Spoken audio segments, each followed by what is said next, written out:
Partners Abhirashi. Truly Indian, truly global. Perfect bread. A real bread with original taste. Sharp, leaders in industrial powder paints. Faridabad Chamber of Commerce and Industries. Juneja, we make steel perform better. Studs Accessories Limited. A cloud, rewrite the rules. Print partner, Aaj Samaj. Health partner, Sarvodaya Healthcare, Faridabad. Venue partner, Golden Galaxy Hotel and Resorts.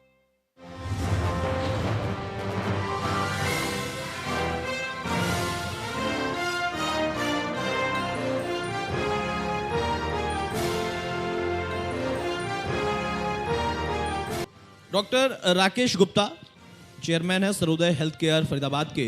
Rakesh ji, health care sector को लेकर भी हम यहाँ पर चर्चा कर रहे हैं और देखा हमने कि पूरे देश में इस कोरोना पीरियड में हेल्थ को लेकर प्रधानमंत्री ने जिस तरीके से लगातार लोगों से संवाद स्थापित किया, एक संस्थागत व्यवस्था को चलाने के साथ साथ आम जनता तक वो चीज़ों को पहुंचाते रहे अपने संदेश के माध्यम से। और उसी बीच में तमाम प्रदेशों की सरकारों ने अपना अपना पैटर्न शुरू किया। उत्तर प्रदेश की सरकार ने, देखिए अगर हम कहें तो कई चीज़ों का जहां उत्पादन कभी होता ही नहीं था हमारे देश में, वो पीपीई किट हो या तमाम चीज़ें, उसके प्रोडक्शन यूनिट लगाए। लेकिन अब उस हेल्थ केयर को एक झटका जो लगा और उसकी पोल खुली, आपको क्या लगता है कि हम सरकारों को वाकई इस पर ध्यान देना चाहिए? जो कि चर्चा तो होती थी लेकिन पोल खुल गई कोरोना काल में किसी भी प्रदेश की सरकार की। देखिए, ऐसा नहीं है कि झटका लगा और पोल खुली, पोल पहले से खुली हुई थी।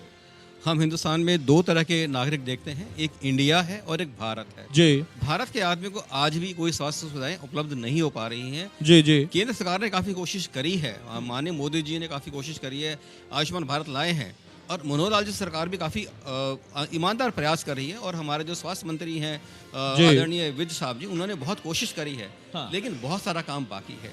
एक गरीब आदमी को आज भी किसी भी तरह का इलाज नहीं मिल पाता है, चाहे वो प्राइमरी हेल्थ केयर हो, सेकेंडरी हो या टर्शियरी हेल्थ केयर हो। तो मैं ऐसा समझता हूँ कि हमारी सरकार को, जो हमारी सरकारी संस्थान है, स्वास्थ्य संस्थान है, पीएचसी है, सीएचसी है, डिस्ट्रिक्ट हॉस्पिटल है, उनको और ज़्यादा मजबूत करने की ज़रूरत है।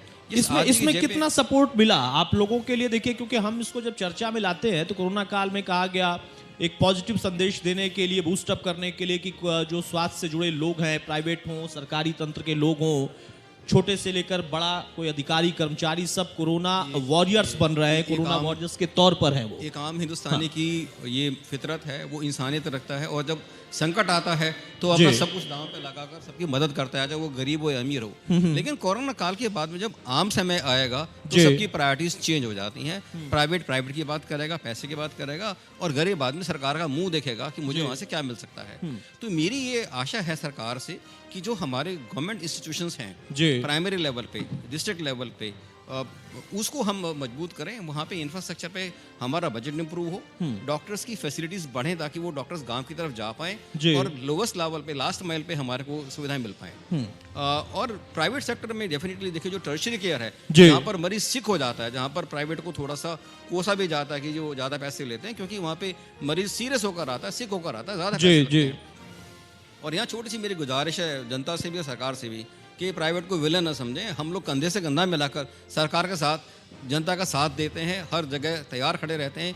कोविड कॉल में भी सभी हॉस्पिटल्स ने, देखिए, जब मरीज का रिश्तेदार उसके साथ खड़ा होने को तैयार नहीं था तो सभी डॉक्टर्स ने, सभी नर्सेस ने, सभी पैरामेडिक्स ने बिना किसी छुआछूत के, बिना किसी भेदभाव के सभी मरीजों की कोरोना, अपनी जान की परवाह ना करते हुए, हम में से बहुत लोग बीमार हुए। मेरे अपने इंस्टीट्यूशन में 400 लोग बीमार हुए, एक मैंने आदमी खोया।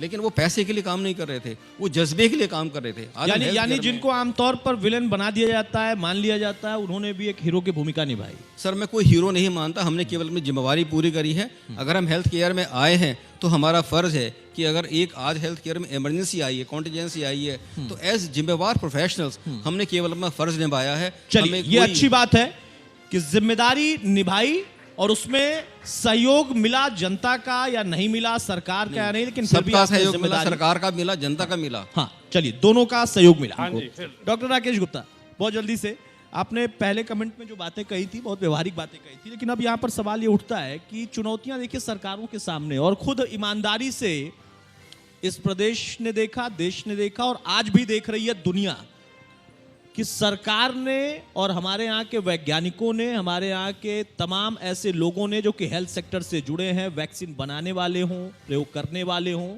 उन लोगों ने दुनिया को दिखाया कि कोरोना तो हमने नहीं दिया, लेकिन दुनिया को हम वैक्सीन दे रहे हैं। जो पोल आपने कहा कि पहले ही खुली हुई थी लेकिन उसको सही तरीके से कोरोना ने उजागर किया, अब लगता है कि हाँ प्राइवेट, सरकार, सरकारी तंत्र सब मिलकर कम से कम उस हेल्थ सेक्टर को इतना मजबूत तो करेंगे जो बेसिक नीड्स है इस प्रदेश की, इस देश की। मैं 2 मिनट में बताना चाहूँगा। जी। मेरा मानना है हम हेल्थ केयर को प्राइमरी, सेकेंडरी और टर्शियरी हेल्थ केयर पे डिवाइड करते हैं। जी। मेरा ये पर्सनली मानना है कि प्राइमरी हेल्थ केयर की जिम्मेवारी सरकार को पूरी ले लेनी चाहिए और सरकार सक्षम है। हाँ। सेकेंडरी में भी जो डिस्ट्रिक्ट हॉस्पिटल्स हैं उनको स्ट्रॉन्ग करके जो हमारे रूटीन ऑपरेशंस हैं, डिलीवरीज हैं, वो सब वहाँ पर हो सकते हैं। जी। टर्शियरी केयर के लिए सरकार अपने यहाँ पे पीपीपी मॉडल ला सकती है, ला रही है, और कम से कम 2 फील्ड्स में मैं वाउच कर सकता हूँ कामयाब रही है, डायलिसिस में और डायग्नोस्टिक्स में। हर जिला केंद्र पे सरकार ने प्राइवेट से मिलकर पीपीपी मॉडल बनाए जो बहुत कामयाब हैं। ये और क्षेत्रों में एक्सपैंड हो सकते हैं। ठीक है। इसके साथ ही जो प्राइवेट सेक्टर है उसको टर्शियरी केयर की जिम्मेवारी मिलनी चाहिए, लेकिन उसको थोड़ी पैट्रोनेज चाहिए। अभी जैसे मैंने आपसे रिक्वेस्ट की थी कि कभी कभी प्राइवेट सेक्टर को हम विलन की निगाह से देखते हैं, और हमारे हिंदुस्तान में व्यापारी को भी विलन की निगाह से देखते हैं। हाँ। पैसा कमाना अपराध है हिंदुस्तान की मेंटालिटी में। जो अच्छा काम करेगा तो पैसे भी कमाएगा। हम सब लोग अच्छा काम करते हैं, इंप्रूवमेंट लाते हैं, स्टैंडर्ड्स चेंज करते हैं। आप देखेंगे कोई भी नई टेक्नोलॉजी आती है वो सबसे पहले प्राइवेट सेक्टर में आती है, चाहे वो इंडस्ट्री में आए या वो हेल्थ केयर में आए, और उसका लाभ अंतिम आदमी को ही मिलता है।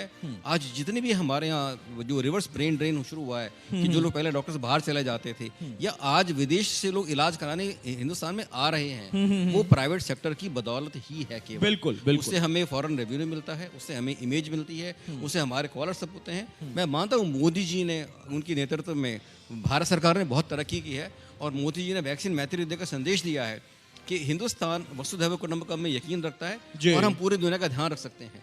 तो हम सब लोग मिलकर, सरकार अपना काम करे, प्राइवेट अपना काम करे, हम दोनों मिलकर हम दो देश की जो स्वास्थ्य है बिल्कुल, उसको हम बिल्कुल। चेंज ला सकते हैं। जरूरत है एक सिंक्रोनाइज करने की, सिंक्रोनाइज करने की जरूरत है। और सरकार अपना काम बखूबी निभा रही है। जैसे वैक्सीन में सरकार ने कमाल का काम किया है, मतलब किसी भी देश में ऐसा नहीं हुआ जो काम हमारी सरकार ने किया है। कोविड में भी सरकार और प्राइवेट ने दोनों ने मिल के जहाँ जहाँ जो हो सका हमने अपनी जिम्मेवारी बखूबी निभाई है। तो मेरी सरकार से इतनी सी अपेक्षा है कि अपनी प्रायोरिटीज को सेट करके वो हमारे जो सरकारी संस्थान हैं उनको स्ट्रॉन्ग करें, डॉक्टर्स की कंडीशंस बेटर करें, डिस्ट्रिक्ट हॉस्पिटल्स को इंस्टीट्यूशन में कन्वर्ट करें, जहाँ पर डीएनबी कोर्सेज आएँ, जहाँ पर नर्सिंग कॉलेजेस आएँ, जहाँ पर पैरामेडिक्स को ट्रेन करें, उससे रोजगार भी बढ़ेगा और हमारी पेनिट्रेशन टू डिलीवर हेल्थ स्वास्थ्य जगत में मुझे लगता है जितनी जरूरत है बदलाव की उतने ही अपार संभावनाएं हैं कि रोजगार का सृजन होगा। बेहिसाब संभावनाएं, बेहिसाब संभावनाएं, बेहिसाब। हाँ। मैं ऐसा नहीं कहता सरकार प्रयास नहीं कर रही है, सरकार बहुत अच्छा प्रयास कर रही है। हमें थोड़ा सा और प्रयास करने की जरूरत है। थोड़ा सा और करने की जरूरत है हमें। डॉक्टर राकेश गुप्ता जी को भी मैं बुलाना चाहूँगी। आप चेयरमैन हैं सर्वोदय हेल्थ केयर फरीदाबाद के। एक स्मृति चिन्ह देकर नरेंद्र गुप्ता जी आपको भी सम्मानित करें। आशीष जैन हमारे बीच में थे इस सत्र में, एफसीसीआई के जनरल सेक्रेटरी।